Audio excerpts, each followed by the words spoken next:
волонтеры, друзья, родственники, все они. Но нас очень мало.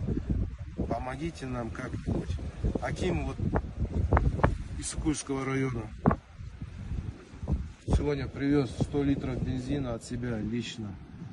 Потом он здесь ходил, искал тоже по кустам все. У него работа такая, он уехал.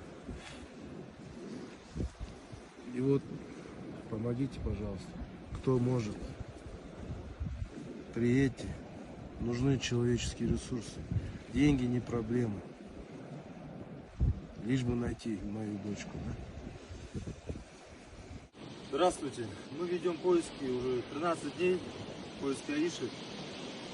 Поиски затягиваются. Нам нужны дроны, люди, катера. Все, кто это видит, распространите, пожалуйста. Кто чем может помочь. Люди, в основном люди. Пожалуйста, приезжайте, помогайте. С каждым может